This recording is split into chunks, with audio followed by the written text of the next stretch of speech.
Hello everyone and welcome to my YouTube channel. Today I'll be flying a 1983 MX Quicksilver with a 377 engine, and I'm also combining that with a Contour GPS camera for some real interesting effects.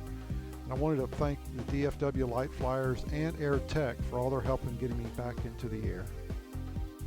The reason I chose a Quicksilver is all the parts are still made today. The factory is still in business, so it was my first choice in deciding which ultralight I was going to fly. Here's a cool little instrument panel that I made. This is the Contour GPS camera that I'll be using today. Only weighs 5 ounces, you can see its size. I bought one on eBay for less than $200, or you can buy it retail for about $400. And this is how I had the Contour camera mounted on the side of my helmet. Very simple, very easy to use.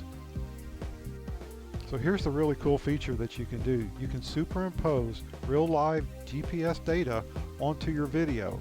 On the left you'll see ground speed. That's not airspeed, so don't get that confused. Of course, at the top is your compass heading, and on the right is your altimeter. Please understand we're about 800 feet above sea level, so that's really 0 feet above the ground.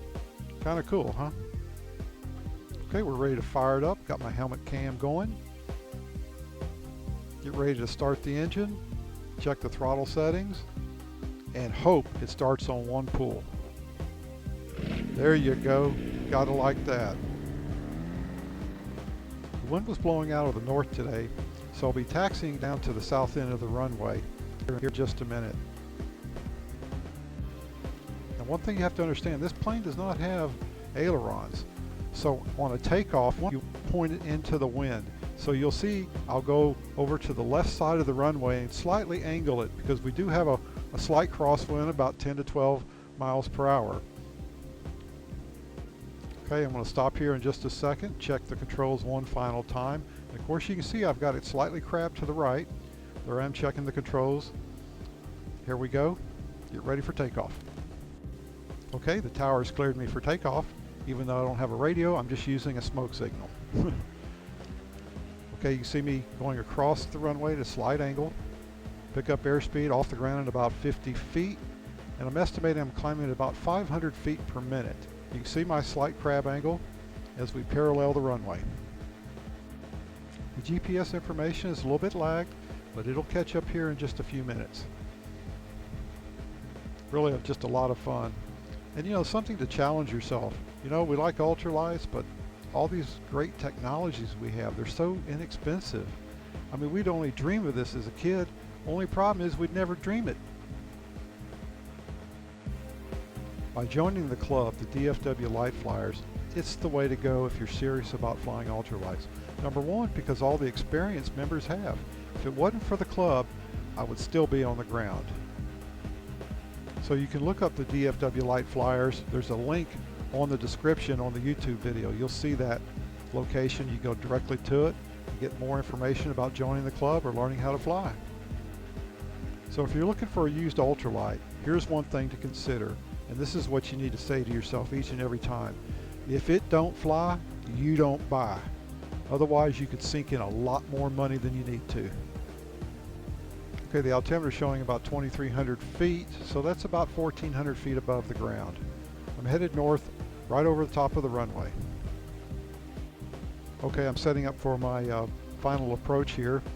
And as you notice, I do have a crosswind, so I'm going to approach the runway at a slight angle, and you'll see it as we get a little bit closer. I don't have ailerons, so I can't slip the airplane. And one thing that is important is no plane likes to land sideways, at least tri-gear doesn't. So as I approach the runway, and we'll stay a little bit high.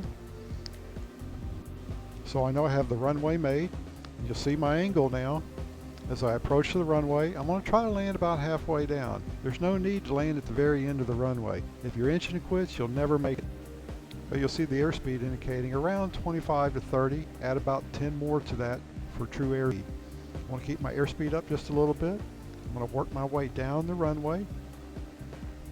You'll see the angle that I'm approaching the runway. I'm not going directly down that runway. If I did, I would land sideways, and the plane don't like to land that way.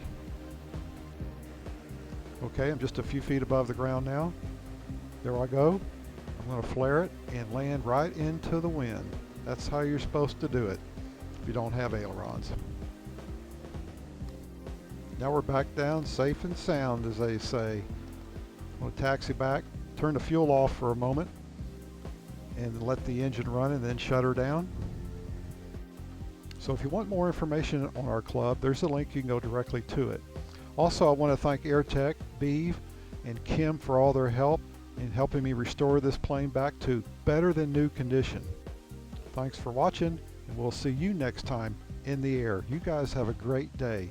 Bye-bye.